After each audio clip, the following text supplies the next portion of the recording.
Mesdames et messieurs, bonsoir et bienvenue à cette édition de 20 heures. À la une ce soir, une task force de chefs d'État africains pour les négociations sur l'annulation de la dette. Un sommet extraordinaire pour une stratégie commune contre le Covid-19 a eu lieu en visioconférence.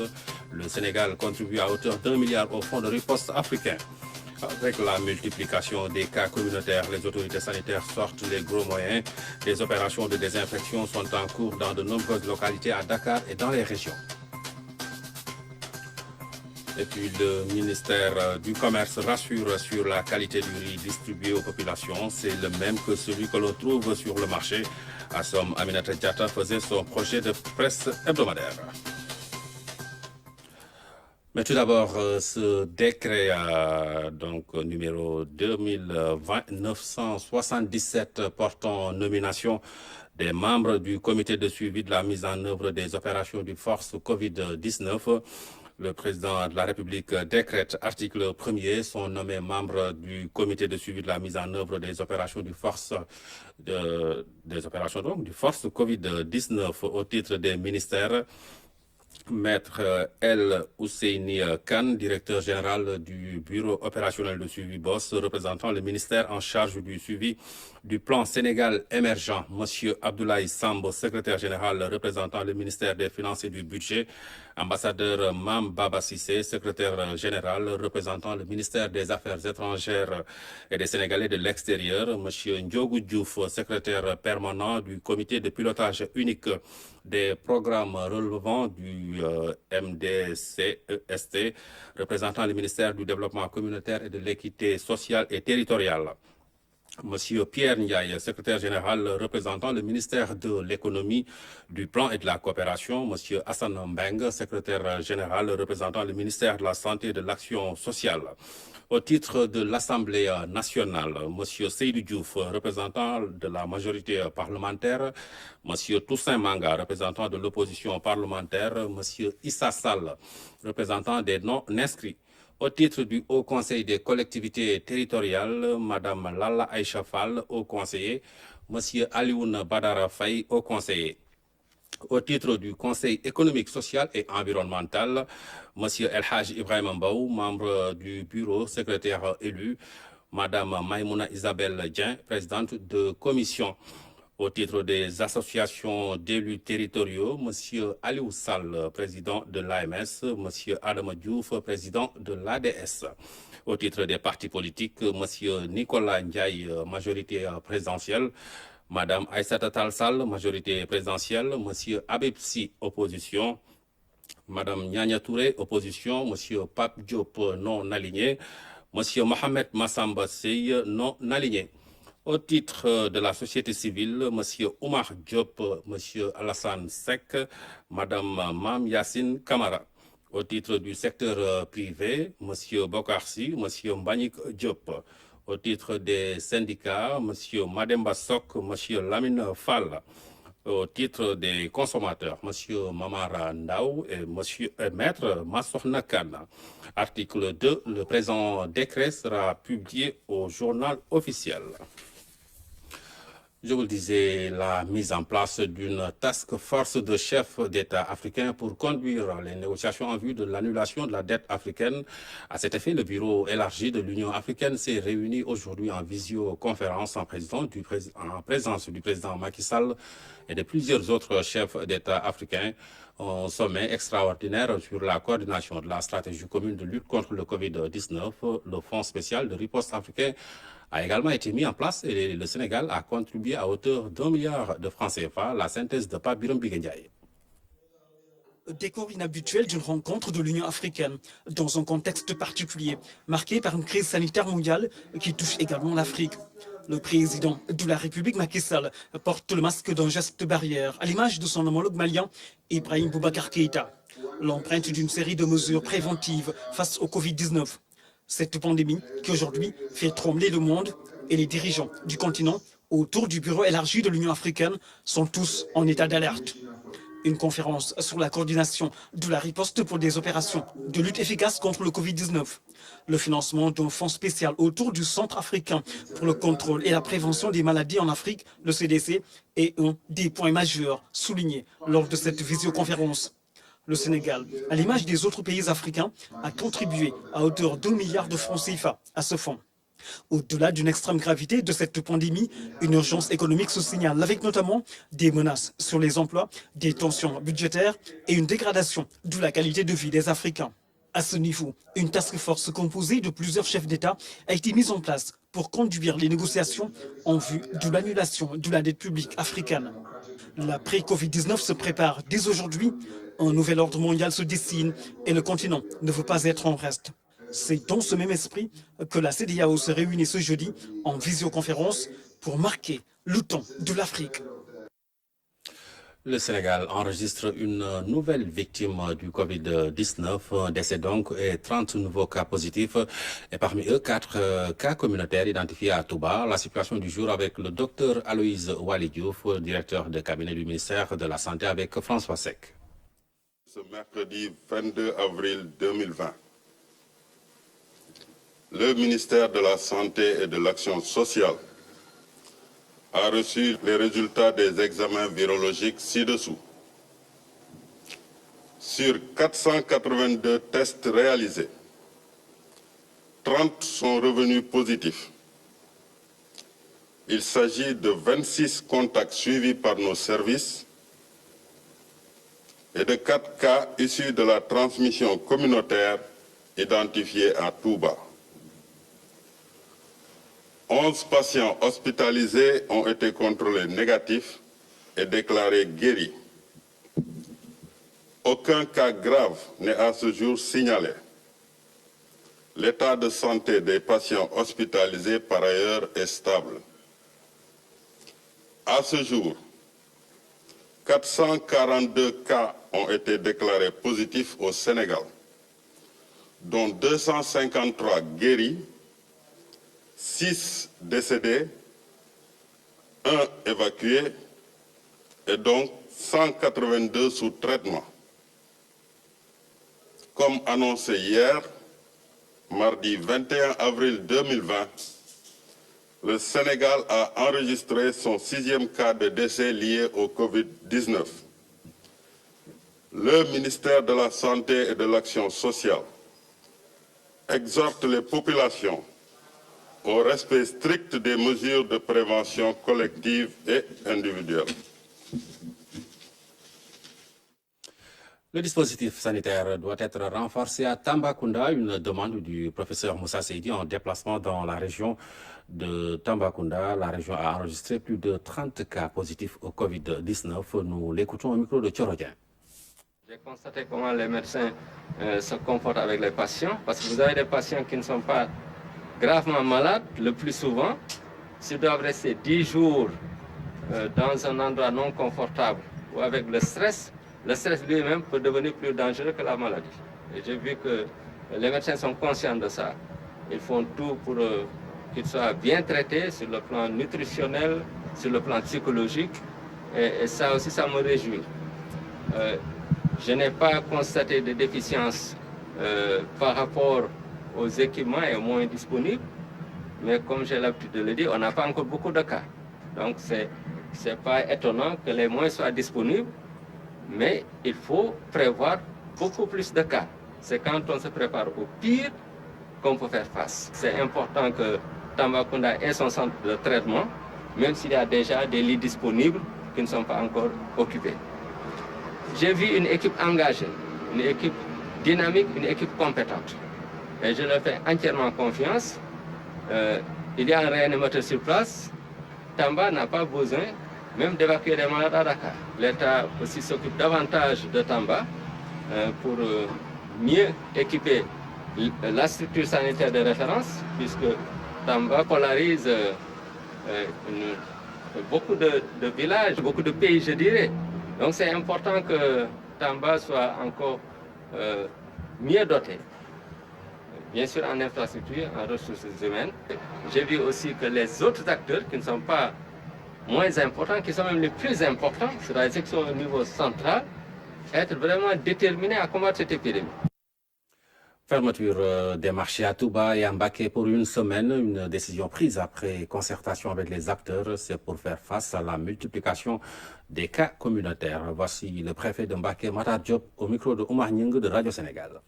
Nous avons discuté avec les responsables, les acteurs dans les marchés et nous en avons parlé effectivement avec le khalife général des Mourides pour les informer de la nécessité de prendre cette décision de fermer pendant 7 jours, pendant une semaine, tous les marchés et centres commerciaux qui sont situés dans la commune de Touba Mosquée. Dans les modalités d'exécution de cette décision, nous avons pensé que fermer les marchés pour une semaine, sans pour autant qu'il y ait une activité de commerce, poserait quelque part des problèmes, notamment pour ce qui concerne les produits essentiels alimentaires. C'est la raison pour laquelle, et après concertation avec les acteurs, nous avons exprimé, nous avons fait une dérogation pour qu'à l'issue des 3 premiers jours, que les commerces dits essentiels, c'est-à-dire les commerces qui concernent les produits alimentaires de première nécessité, que ces commerces-là puissent redémarrer. Mais après que les opérations de désinfection, de nettoyage du marché auront été exécutées. Si on réinstalle ces commerces, les vendeurs autant que les acheteurs seront dans l'obligation de subir l'application du port obligatoire de masque. La date d'entrée en vigueur de l'arrêté, c'est à partir de demain. Donc du 23 au 29 avril, tous les marchés et centres commerciaux de Touba Mosquée seront fermés. Et la dérogation pour les commerces essentiels commencera à partir du dimanche, lorsqu'on aura fini de faire le nettoiement et la désinfection. Nous avons également pris un second arrêté concernant le marché dit Santian dans la commune de Mbacké, pour 2 raisons.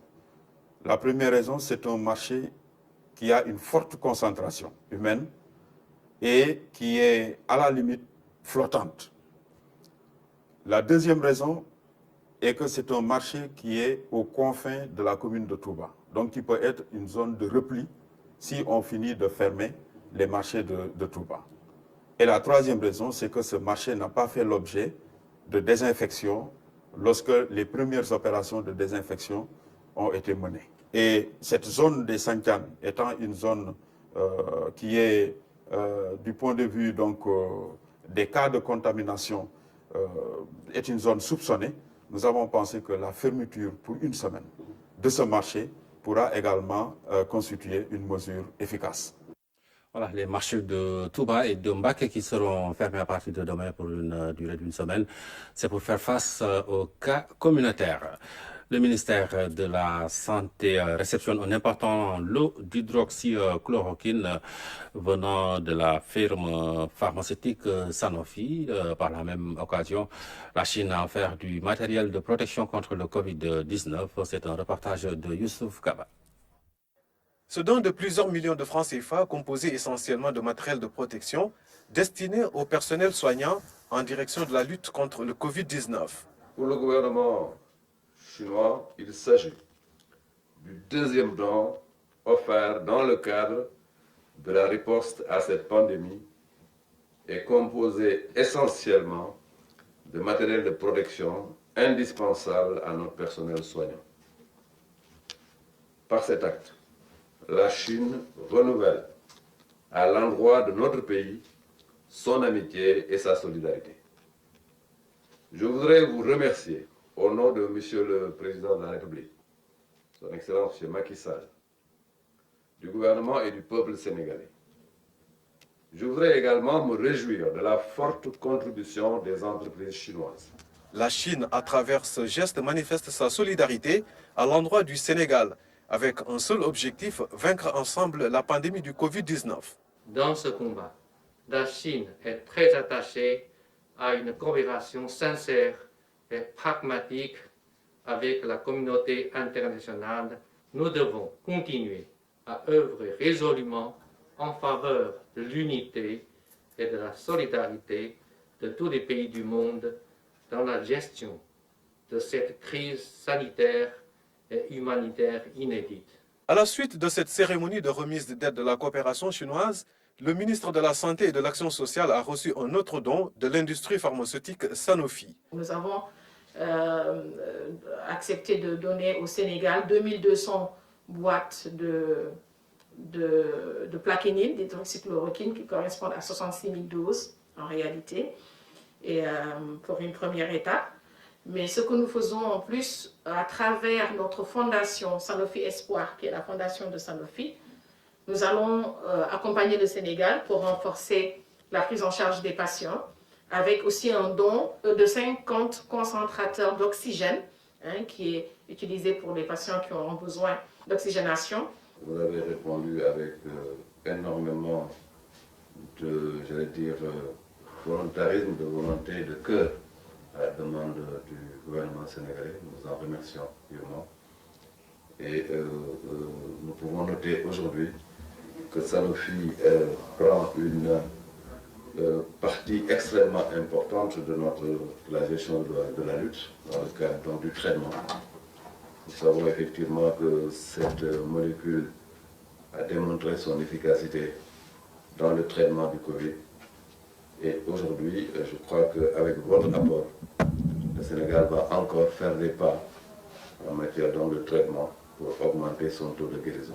Ce médicament hydrochloroquine est utilisé dans le traitement de certains cas de Covid-19.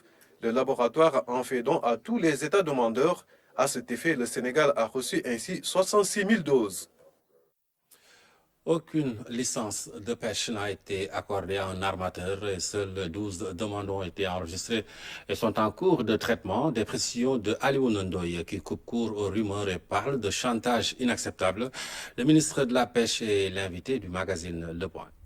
Aujourd'hui, vous avez une stigmatisation, c'est-à-dire d'abord une stratégie de excusez-moi, mais quasiment de chantage. Et d'après mes premières, en tout cas, recherches, apparemment, ça, c'est une pratique courante. Chaque nouveau responsable qui vient, on essaye un peu de lui mettre ce genre de pression. C'est un syndrome qui est là. Attendez, parce que c'est des intérêts que des gens tentent de préserver. Imaginez qu'il y a des pêcheries, par exemple, aujourd'hui, où l'attribution de licences sont bloquées depuis 2006, c'est-à-dire 14 ans. Donc, on a organisé de fait une sorte de monopole à certains qui seraient aujourd'hui les seuls en droit et en devoir de pêcher dans les eaux sénégalaises. Et ça, vous soupçonnez qui, le GAEPS? Je cite le GAEPS. Parce que imaginez, on nous parle de 52, 53 licences et on stigmatise une nationalité. Il s'agit de 12 demandes adressées au ministère. Donc, ce n'est pas 52 demandes? Non, attendez, il y a 12 demandes, c'est des entités bien sénégalaises qui font leur demande de licence. Une entité peut demander, par exemple, 10 licences, une autre 1 licence, une autre 2 licences, etc. Tout ceci a été transmis de façon régulière à cette commission afin qu'elle se prononce techniquement. Imaginez que le ministère a reçu une demande de report. Leur lettre, c'était le motif, en tout cas l'objet, c'est une demande de report de cette consultation. Et le lendemain, vous avez cette lettre ouverte adressée à toute la presse. On utilise ces canaux, on utilise ces moyens financiers pour essayer d'impressionner, je dirais, le ministre des Pêches et également son administration. Cela n'est pas acceptable. Alors imaginez que dans ces 12 sociétés, 2 de ces sociétés sont membres du GAEPS. Comment voulez-vous expliquer cela? Et je rappelle aux Sénégalais... Et d'où vient ce chiffre de 52 Je dis, c'est les bateaux, c'est le nombre de bateaux. Et c'est ça qui me permet de dire aux Sénégalais, pour l'instant, dans ces armateurs, aucun ne nous montrera un bateau made in Sénégal. Ils sont tous porteurs, ces gens-là, ils sont associés à des étrangers. Les gens du GAEPS? Tous, sans exception, je dis, ont eu des armements à l'origine qui sont des armements étrangers, soit français, soit espagnols, soit grecs, etc. Et cela, j'ai aujourd'hui un département, j'ai les éléments. Voilà, le point avec le ministre de la Pêche et de l'économie maritime, Alioune Ndoye, qui revient sur la question des licences de pêche. C'est à suivre après ce journal avec Ousmane Gari Faye. De nouveaux équipements pour les sapeurs-pompiers, du matériel nautique qui permet à la Brigade nationale d'intervenir dans plusieurs zones insulaires au moins couvertes par le dispositif actuel des vedettes et des Zodiacs que le ministre de l'Intérieur a réceptionné ce lundi à la base navale Amiral Faye Gassama. C'est un reportage de Ibrahima Diédhiou. Sur le front du Covid-19, la Brigade nationale des sapeurs-pompiers fait sa montée en puissance. 20 canaux de sauvetage lourds, 3 vedettes ambulances, 2 vedettes incendie. C'est la première fois que les soldats du feu acquièrent un tel matériel. Depuis quelques années, les forces armées de façon générale, les forces de défense et de sécurité connaissent une montée en puissance en termes d'acquisition de matériel, en termes également de recrutement de personnel. Et les sapeurs-pompiers ne sont pas en reste. C'est ce qui justifie ce matériel qui fait partie d'un programme de 26 milliards donc, que nous venons de finaliser. Nous avons un autre programme même beaucoup plus important qui est en cours et qui devrait encore renforcer davantage les moyens des sapeurs-pompiers. Ces équipements viennent renforcer le dispositif d'intervention subaquatique. Ils auront en tout cas plus de capacité pour intervenir, mais très certainement dans un premier temps, ils auront l'appui, le soutien et l'accompagnement de la marine, qui a quand même une bonne expérience à ce niveau. Donc ils pourront aujourd'hui intervenir au port de Dakar, ils pourront intervenir également au sud du Sénégal, comme également au nord, à Saint-Louis, dans les zones insulaires, avec des moyens beaucoup plus appropriés. Ce lot permet également au port autonome de Dakar d'assurer une meilleure sécurité sur son plan d'eau. Avec ce dispositif, les armateurs devraient être beaucoup plus confiants, mais tout ce qui tourne autour de l'activité portuaire, il y a des possibilités d'intervention très rapides avec les Zodiacs, non seulement, mais aussi les vedettes incendie et ambulances médicalisées. On est encore beaucoup plus compétitif puisque pour nous, la compétitivité commence par la sécurité. Ce deuxième lot d'équipements destiné aux sapeurs-pompiers leur permet d'intervenir autant sur terre que sur mer et mieux traduire en actes leur devise « sauver ou périr ». Nous restons avec le ministre de l'Intérieur qui salue l'adhésion des Sénégalais à la mesure qui rend obligatoire le port du masque dans certains endroits publics. Une attitude citoyenne qui consolide, selon Ali Ngouille Ndiaye, la stratégie de lutte contre le Covid-19. Il est au micro de Ibrahima Diédhiou. Depuis lundi, on voit que les Sénégalais ont vraiment adopté en tout cas cette démarche qui consiste à se protéger dès qu'ils sortent de leur maison. Avec les masques qu'on a des fois sur le marché, il faut quand même aujourd'hui qu'on soit aussi vigilant parce que c'est des masques, quand on dit masque barrière, il ne faudrait pas qu'au départ, quand on l'achète déjà, que les germes soient également sur le masque. Là aussi, c'est important pour que les gens sachent où est-ce qu'il faut acheter, comment est-ce qu'il faut acheter. Moi-même, j'essaie des masques. J'ai des masques qu'on avait achetés dans un premier temps. Aujourd'hui, les sapeurs m'ont donné ce masque-là qu'ils ont confectionné dans leurs ateliers. C'est bien, il faut tout simplement qu'on continue à en faire. Et puis l'ASN a sorti une nouvelle norme. Il faut que les gens s'inspirent de cette norme pour faire des masques de qualité et que chacun puisse le faire. Dans un premier temps, l'artisanat a un rôle important à jouer. L'artisanat, c'est les tailleurs du coin. C'est les tailleurs, chacun peut aujourd'hui faire un masque. Ils s'inspirent en tout cas de cette norme pour faire des masques de qualité. Et puis plus tard, le temps que l'industrie s'installe pour faire des millions de masques que nous voulons par jour. L'hôpital principal de Dakar fait face à des cas de contamination au Covid-19. Il s'agit d'un malade hospitalisé au service d'orthopédie et de 2 garçons de salle. Une situation qui a permis aux autorités de la structure hospitalière d'accentuer les mesures de prévention. Nous écoutons le général Mam Tiarnodien au micro de François Sec. Il y a un malade qui était dans le service d'orthopédie traumatologie qui s'appelle FISTEC pour la prise en charge de fractures graves consécutive à un accident de la voie publique depuis 2 mois. Puis subitement dimanche, il a commencé à avoir des manifestations très inhabituelles et nouvelles. Et nos équipes ont été suffisamment vigilantes pour les tester très rapidement au Covid-19. Il a été certifié qu'il était victime de l'infection. Et dans la soirée, même dans les heures qui suivent, de tester tout ce qui pouvait être en contact avec ce malade. Il s'agit précisément des malades qui étaient avec lui dans les services au nombre de 13, 9 de leurs accompagnants et 25 personnes de l'hôpital. Tout ça, nous l'avons fait le dimanche entre 16h et 18h. Donc dès que l'infection du malade hospitalisé a été certifiée, je suis rentré en contact directement avec son père biologique pour lui assurer que l'obstacle aux soins de son fils ne sera pas financier. Nous lui avons effacé la totalité de l'ardoise consécutive aux 2 mois de soins qu'il a reçus.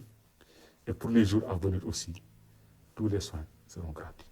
Et le retour des résultats nous ont appris que 2 de nos personnels étaient infectés. Et il s'agissait des garçons de salle qui s'occupent des soins quotidiens vis-à-vis des malades. Et on conçoit que ces 2 étaient infectés parce qu'il s'agissait des garçons de salle les plus motivés et les plus dévoués quant à la cause des malades. Au jour où je vous parle, c'est les 2 seuls cas certifiés d'infection. Tous les autres ont été négatifs. Il a fallu procéder au confinement de tous les contacts. Aujourd'hui, ceux-là sont confinés dans l'hôpital selon les critères exigés par le comité national et une dérogation validée, accordée et validée par le gouverneur. Voilà donc les faits tels qu'ils se sont déroulés et pour lesquels je pense honnêtement que l'hôpital a joué sa partition de la façon la plus adéquate. Nous n'avons pas attendu la survenue de cet événement malheureux pour prendre les précautions. Dès le début de l'épidémie, nous avons fait un papier interdisant les visites, suspendant toutes les consultations non indispensables et mettant un dispositif que vous avez vu à l'hôpital. Tous ceux qui rentrent à l'hôpital ont une prise de température et on leur donne un gel nettoyant. Aujourd'hui, s'y ajoute, et conformément à l'arrêté ministériel, l'obligation d'avoir un masque pour rentrer à l'hôpital. Et nous avons même propositionné des masques à la porte de l'hôpital pour les personnes qui auraient besoin de l'hôpital et qui n'ont pas les moyens de s'offrir des masques. Là, c'est venu du cas, si tant est que l'hypothèse de la contamination extérieure se vérifie par un visiteur, peut permettre de dire que le dispositif n'a pas été aussi étanche qu'on le souhaite. Et ça appelle donc de notre part une plus grande vigilance quant à la mise en œuvre des mesures que nous édictons. Voilà, c'était les précisions du directeur général de l'hôpital principal de Dakar, le général Mame Thierno Dieng, après ces cas de contamination au Covid-19 dans cette structure hospitalière. Le service d'hygiène déploie les gros moyens avec l'apparition des cas communautaires, des opérations de désinfection en cours dans les rues de Dakar, des opérations qui vont se poursuivre dans les régions Salousek. Ils sont d'attaque, les éléments du service national de l'hygiène. Ce soir, ils vont mener une opération d'envergure pour tenter d'éradiquer le virus. Le virus est rebelle aux médicaments et aux vaccins, mais il ne résiste pas aux produits de désinfectants utilisés à des doses létales par nos agents. Donc, vous allez investir 6 communes du département de Dakar pour des actions d'envergure de désinfection avec du chloramine et d'autres insecticides. Pour l'occasion, de gros moyens sont utilisés. Au total, 12 véhicules utilitaires mobilisés pour désinfecter le département de Dakar. On va faire une opération de lancement. On va engager 2 véhicules escortés par 4 applicateurs qui vont faire un mouvement de pied ferme jusqu'au palais vers la place de l'Indépendance. Il sera suivi par le détachement en marche avec les véhicules. Le point de ralliement, c'est la chambre de commerce. Au niveau de la chambre de commerce, cette manœuvre est terminée. On fait mouvement maintenant vers la commune de Dakar-Plateau. Après les consignes du major Alangom, les agents investissent les rues du plateau. Avec leurs machines fumigènes, ils pulvérisent de produits désinfectants les abords de l'hôpital principal. Sur l'avenue du président Léopold Sédar Senghor, aucun endroit n'est laissé en rade. La voie et autres endroits qui pourraient héberger le virus et toute autre bactérie sont aspergés de produits désinfectants. On souhaiterait vraiment au maximum couvrir le maximum d'espace public. Vous voyez que au niveau de l'espace public, il peut y avoir vraiment des supports qui peuvent vraiment héberger le virus.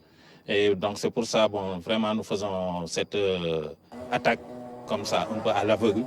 Pour pouvoir vraiment essayer de toucher le maximum de surface, en tout cas au niveau de la voie publique, avec le produit désinfectant. Et si jamais le virus se trouvait dans ces espaces aussi, ça favoriserait son anéantissement. Cette opération est le deuxième du genre. Pour cette fois-ci, c'est toute la région de Dakar qui est concernée. Depuis que la transmission communautaire quand même a débuté, nous nous sommes dit qu'il fallait vraiment étendre la zone de traitement parce que bon, on ne sait plus d'où venait maintenant le virus, donc ça peut se trouver partout. C'est la raison pour laquelle nous avons vraiment décidé d'étendre les opérations de désinfection au niveau de la voie publique. Donc c'est ce que vous avez vu qu'on a entamé tout de suite. Cette même opération est menée dans des régions comme Thiès et Saint-Louis. Et le service national de l'hygiène va l'étendre aux autres régions. Objectif, éradiquer la propagation du Covid-19. En ces temps de Covid, tousser ou éternuer peut éveiller des soupçons. Beaucoup de gens hésitent à le faire et font l'effort de se retenir. Et pourtant, il n'est pas dit que tout et éternuement sont forcément rattachés à cette infection. Que fait-on de l'habituel rhume et des allergies? Le déclenchement de ces phénomènes réflexes n'est pas facile à bloquer. Covid-19 interdit de tousser, c'est une chronique signée Omar Diaw. Éternuer était franchement jusque-là un acte banal que l'on faisait au beau milieu d'une foule joyeuse qui s'amusait à balancer en chœur à vos souhaits. Le souhait le plus cher aux vivants, c'est de le rester le plus longtemps possible. Or, de nombreux pathogènes qui ne s'attaquent qu'aux organismes vivants empruntent les voies respiratoires pour infecter et ronger les corps. Tousser et éternuer sont devenus trop suspects. Pourtant, on peut le faire sans être malade du tout. Alors, pour ne pas créer une panique autour de soi et déclencher un sauve-qui-peut général, on s'efforce de se retenir comme on le ferait avec d'autres besoins naturels pressants. C'est beaucoup plus facile à dire qu'à faire, d'autant qu'il s'agit d'un réflexe qui, par définition, est involontaire et ne se commande pas. Faudrait-il alors cesser de s'enrhumer ou de faire des allergies? Les sujets habitués à ces affections rhinopharyngées, en général bénignes mais gênantes, voudraient bien se débarrasser d'un nez constamment bouché ou coulant à flot fréquemment. Bien entendu, tous les éternuements ne sont pas de nature infectieuse, covidienne, mais ils font que garder la distance et porter un masque sont devenus une impérieuse nécessité le temps que le virus dépose les armes. En attendant une telle issue souhaitée, dans cette guerre, négocier serré avec son corps pour différer ce qui monte à la bouche et au nez. À défaut de réussir un blocage net, éternuer ou tousser à travers le masque obligatoire. Votre petit monde ne s'en portera que mieux et ne prendra pas la poudre d'escampette. Voilà, Omar Diaw sur la crainte de tousser en cette période de Covid. Le riz distribué aux populations est de bonne qualité. C'est le même riz qui est vendu sur le marché. Des précisions du ministre du Commerce, Assom Aminata Diatta, au micro de Louis-Philippe Sagna. Le marché est très bien approvisionné. Toutes les denrées de première nécessité dont on pourrait avoir besoin, surtout en perspective du Ramadan, sont disponibles sur le marché à des prix abordables. Les services du ministère du Commerce sont sur le terrain pour veiller à la stabilité des prix. À ce jour, ces services ont effectué plus de 7500 visites à travers toute l'étendue du territoire national et plus de 2500 personnes ont été auteurs d'infractions et la législation économique a été appliquée. À ce jour, nous avons retiré des circuits de distribution 17 tonnes de produits alimentaires impropres à la consommation. Donc, rassurer encore une fois les populations sur la disponibilité des produits, la stabilité des prix, mais aussi sur la présence des services de contrôle sur tous les marchés pour veiller au respect de la législation économique. En ce qui concerne le riz, il faudrait préciser que les 275 000 francs la tonne pour le riz indien, c'est actuellement le prix le plus bas. Et il faudrait savoir également que la qualité est bonne, puisque avant qu'un produit ne soit introduit sur le marché, il y a une analyse qui est faite par le laboratoire du ministère du Commerce pour nous assurer de la qualité du produit et de son innocuité. Quand nous avons eu la liste des personnes qui ont gagné les marchés sur le riz, il y a des prélèvements qui ont été effectués sur les échantillons proposés. Et les résultats du laboratoire ont révélé que c'est un riz qui répond à la norme sénégalaise sur le riz. Donc la polémique n'a pas raison d'être, en tout cas sur la qualité, encore moins sur le prix. Nous parlons de l'aide alimentaire d'urgence. Kaolack a reçu une partie de son quota de riz. Les commissions sont mobilisées pour une distribution transparente de cette aide. Claire Diop.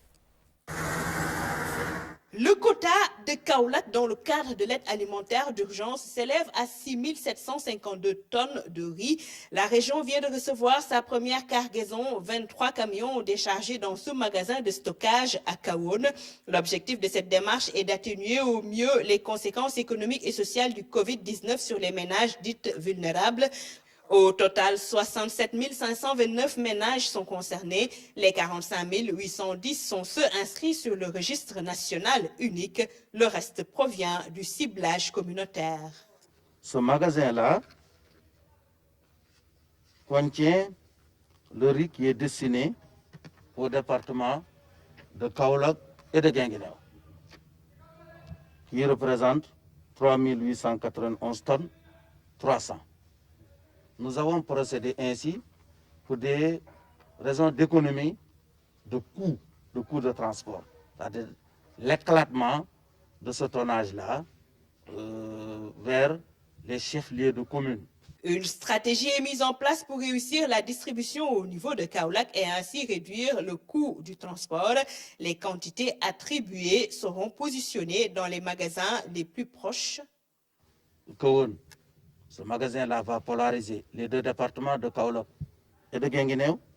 Le magasin de Kermadjibel, dans le département de Nioro, va polariser pour Kermadjibel, Kermondongo, Taïbanyasen, Gentkay. Pour Wakunguna, va polariser Ndrame Escal, Kermabadjoho. Le magasin de Nioro Durib va polariser Porokhan, Paoskoto, Darussalam, Dabali. Le magasin de Médine Sabah va polariser Gaël Sabah, Kaimor. Ce premier jet fait état de presque 1000 tonnes de riz. Des vérificateurs sont mobilisés pour assurer le contrôle dans toutes les localités. Dans chaque kit, du riz, de l'huile, des pâtes alimentaires, du sucre et du savon pour soulager les ménages. Du nouveau dans cette maladie qui décime les élevages de lapins à Dakar et à Thiès, un virus très contagieux et mortel est à l'origine de cette maladie, mais le virus n'est pas transmissible à l'homme, précisent les services du ministère de l'élevage. Abasso. Le taux de morbidité et de mortalité sont respectivement estimés à 95% et à 71% chez les lapins. Le virus hémorragique serait la cause. Sur ce terrain, les signes cliniques font penser à une forte présomption de la maladie hémorragique virale. Une forte présomption sur le calicivirus qui ne laisse aucune chance aux cuniculteurs. Ce virus est apparu en 1984 en Chine, 4 ans après en Europe et en Amérique. En Afrique, la maladie est apparue au Bénin en 1995 et au Sénégal en 2020. Quelles sont les mesures barrières pour limiter la propagation de ce virus? J'ai recommandé donc aux éleveurs, aux cuniculteurs, vraiment de mettre l'accent sur les mesures de biosécurité. Donc, quand ils acquièrent donc, des reproducteurs, la première chose à faire, on a dit, c'est de mettre ces lapins-là en quarantaine 15-20 jours avant de les introduire dans les cheptels.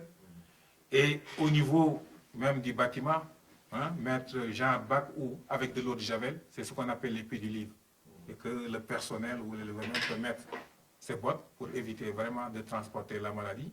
Et en cas aussi de malade, qu'il isole le malade, procède donc avec l'appui bien sûr des techniciens à l'antibiothérapie pour éviter les surfections bactériennes, bien que ce soit une maladie virale. Et ensuite, maintenant, les cadavres, on leur a dit, il faut les enfouir entre deux couches de chaux vives ou bien les incinérer et donc les enfouir pour éviter donc vraiment la contamination. Les lapins de la basse-cour des régions de Dakar et de Thiès sont les plus touchés par ce virus à l'origine de la maladie hémorragique du lapin. Déjà, avec ces nombreuses pertes, les techniciens de la santé animale envisagent l'importation du vaccin et la reconstitution du cheptel au grand bonheur des cuniculteurs du Sénégal. Cette alerte, avant de parler donc de cette alerte, on va parler de la reprise des travaux de Promoville à Rufisque. Les riverains du boulevard Serigne Mansour apprécient. C'est une vieille doléance qui est satisfaite. Amélie Diop. L'axe routier boulevard Serigne Mansour se trouve dans la commune de Rufisque. Les travaux de Promoville qui avaient arrêté ont repris aujourd'hui. L'entreprise a mobilisé ses équipes pour livrer rapidement le tronçon. Promoville en avait fait une priorité. Aujourd'hui, nous avions organisé une visite de chantier pour constater le démarrage effectif des travaux du programme de modernisation des villes du Sénégal qui a été réalisé sur le financement du budget de l'État. Il faut dire que sur l'année 2019, l'État a fait un effort conséquent pour appuyer toutes les dettes qui étaient dues aux entreprises. Donc il y a un budget de 13 milliards 200 qui a été mobilisé sur 2019 et qui a permis de solder toutes les dettes qui étaient dues. Donc en ce moment, il n'y a aucune dette qui est due aux entreprises sur le budget, le programme qui est réalisé sur le budget de l'État. La visite d'aujourd'hui montre un redémarrage effectif des travaux au boulevard Serigne Mansour et dans d'autres chantiers à Rufisque. En dehors de Dakar aussi, les travaux ont repris dans les chantiers de Promoville. Le redémarrage va être graduel parce qu'il y a plusieurs tronçons que nous avions redémarrés sur le BCI et qui étaient à l'arrêt du fait de certaines difficultés. Donc ce redémarrage va être graduel du fait que l'entreprise ne peut pas se mobiliser sur tous les tronçons simultanément. Donc le redémarrage va être graduel. Il faut noter qu'en dehors de Dakar, il y a également des tronçons qui ont démarré dans d'autres communes du Sénégal, notamment à Kaolack, sur le boulevard de Dangan. Dans ce contexte de coronavirus, les ouvriers ont pris des dispositions pour se protéger de la maladie. Les ouvriers, ils ont tous des gants. Une sensibilisation a été faite au niveau du chantier. On évite de les exposer. Donc, pour les travaux qui explosent les ouvriers, par exemple, on a été obligé d'arrêter certains travaux. Une fois ces ouvrages livrés, les populations devront veiller sur les caniveaux qui ont été construits pour les eaux pluviales. Il y a beaucoup de populations qui se sont raccordées sur ces caniveaux-là. Donc les eaux usées sont déversées sur ces caniveaux. Le résultat que ça peut donner, c'est que quand l'hivernage viendra, ce réseau ne sera plus fonctionnel. Et ceux qui vont le plus souffrir de ces difficultés-là, ce sont les populations riveraines. À Cité Gabon, les engins sont toujours mis à contribution, symbole que les travaux ont redémarré ici après quelques mois de pause. Le bilan du Covid-19 dans le monde, plus de 177 000 décès et 2 millions de contaminations. L'espoir vient des tests et vaccins, des tests de vaccins, excusez-moi. L'Allemagne et Madagascar expérimentent un vaccin. Pape Bounatiao. Avec plus de 177 800 morts et plus de 2 500 000 contaminations officielles, le coronavirus continue sa chevauchée tragique à travers le monde. Le directeur général de l'Organisation mondiale de la santé a déclaré ce mercredi que le monde est loin d'en avoir fini avec cette pandémie dévastatrice. Au moment où l'Allemagne avance dans la recherche d'un possible vaccin avec de premiers tests réalisés sur des humains, le président malgache André Rajoelina affirme que son pays a trouvé le remède. Il s'agit d'une tisane à base d'artémisia qui aurait des effets curatifs et préventifs sur le coronavirus.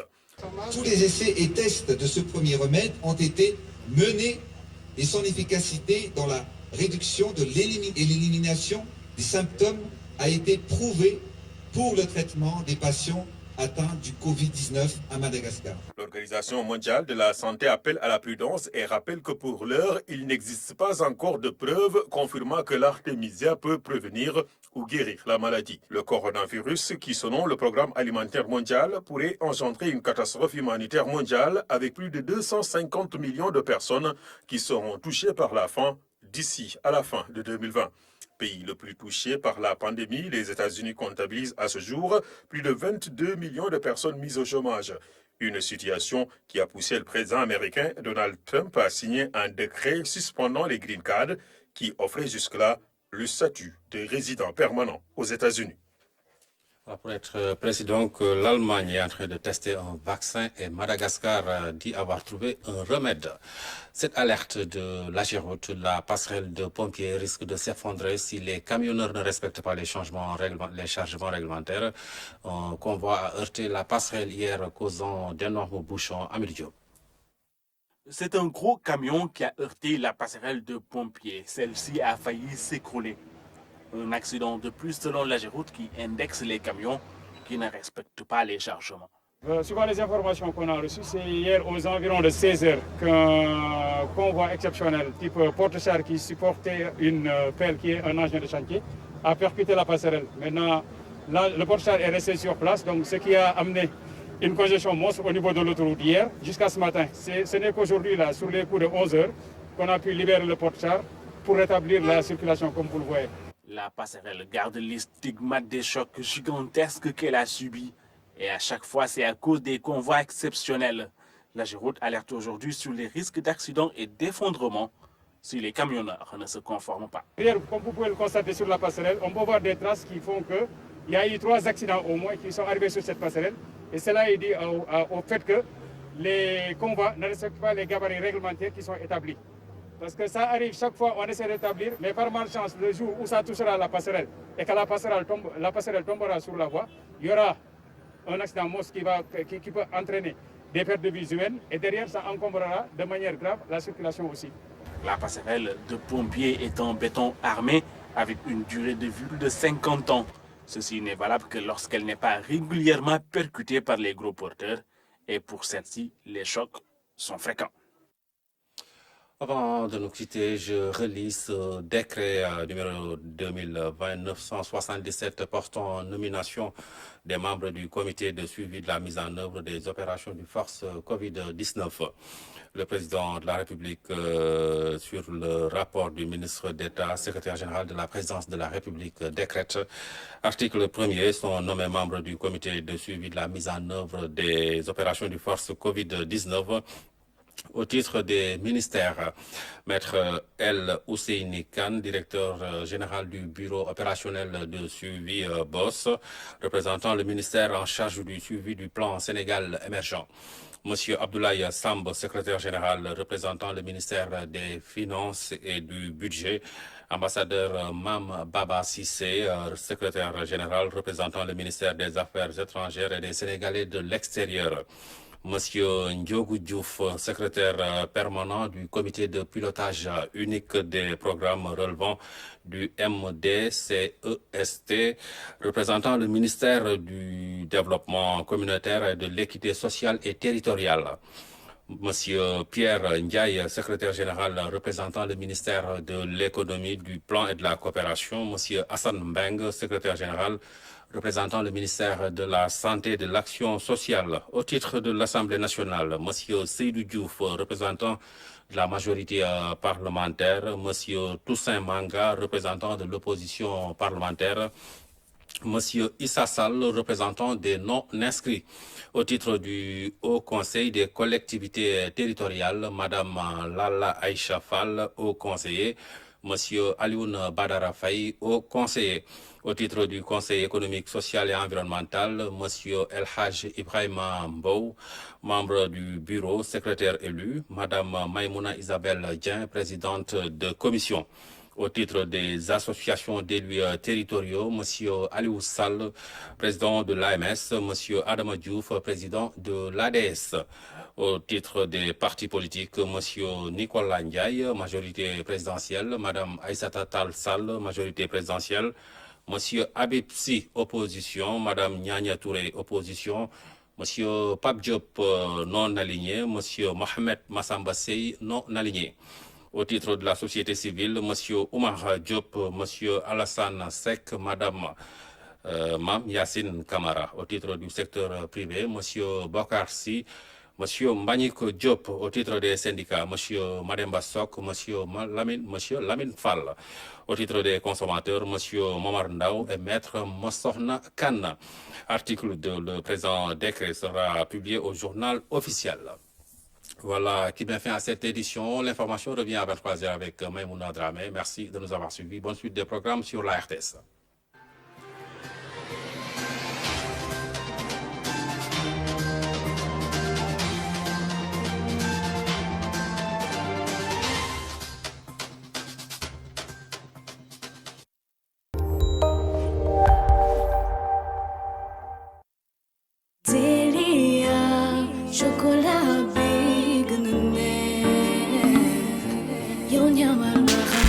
soo bëggee ñam lu neex chocolat bi fi gën a neex ci biir nekki moo ci man te amu ci morom ñaman xam ne benn la Delia Sénégal kay leen ñam ko chocolat Delia mooy ko ci biir réew lañ ko defaree kay leen ngeen mos pâte tartinée de qualité nutritive.